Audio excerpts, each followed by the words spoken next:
Hi, I'm Yuni at Love Your Abode, and today I have my beautiful daughter. Hi, I'm Emmy.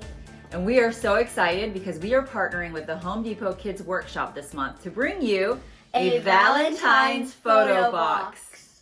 The wonderful thing about the Home Depot Kids Workshop craft is that most of your supplies are already in this package. You will need a few other things, so Emmy's going to tell us a little about that. You'll need paint and paintbrushes. You'll also need a Phillips screwdriver, hammer, wood glue, and a picture of yourself. And this makes a wonderful personalized gift idea for Valentine. So Emmy, who are you going to gift it to? I'm going to gift it to my grandma and grandpa. Oh, that's going to be so awesome. And we'll fill it with some candies and goodies, and I think they're going to love it. Remove all your items from the Home Depot Kids Workshop Valentine's photo box. We recommend laying out all the contents before starting your DIY project. Starting with step 1, lay both side pieces flat with the nail holes facing up. You're going to use 8 long nails. Your child may need a little assistance from time to time.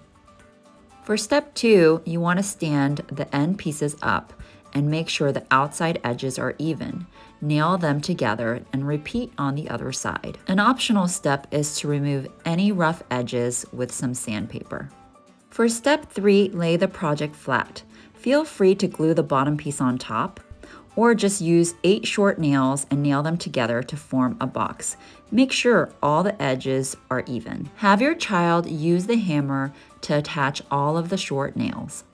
Step 4, lay the frame bottom piece down with the nail holes facing up. Start by using 2 long nails, and then stand both frame side pieces up with the screw holes facing down and the slots facing in. Place the frame bottom piece on top. Again, make sure all the outside edges are even and nail them together. Step 5. Peel off the blue protective sheets from both sides of the clear plastic sheets. Slide the clear plastic sheets into the slots, and then align the screw holes in the frame top and frame side pieces. Use a number 2 Phillips screwdriver to attach together with 2 screws to form a photo frame. Step 6. Lay the lid flat with the aiming lines facing up. The edge with the aiming lines is the bottom edge, and add a thin line of glue in between the 2 nail holes on the sides and bottom of the cutout. Use the aiming lines as a guide and place the photo frame on the lid. Carefully turn the project over and using 6 short nails, nail them together. It looks amazing, and now it's time to paint. If you decide to paint the project, paint only the box and the top surface of the lid, and be very careful not to put paint on the clear plastic sheets or slots.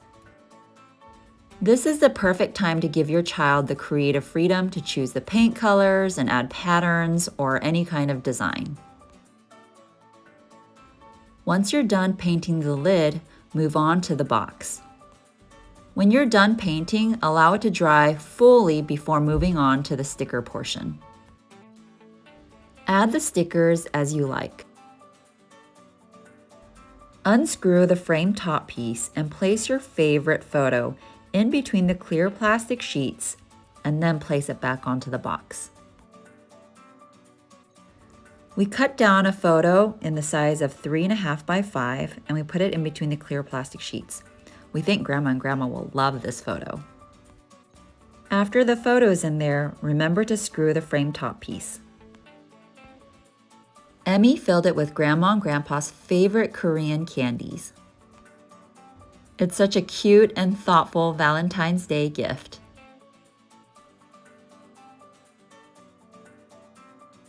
When you're done with the project, remember to write the certificate of achievement with your little one's name. An amazing component of the Home Depot Kids Workshop is that they include a workshop extension activity. They give you ideas on how to connect, investigate, and innovate, which really gives you more opportunities to be creative with your child. Don't forget to add the pin to their apron. Emmy loves collecting them month by month. We hope you have fun creating with your little ones. Happy Valentine's Day!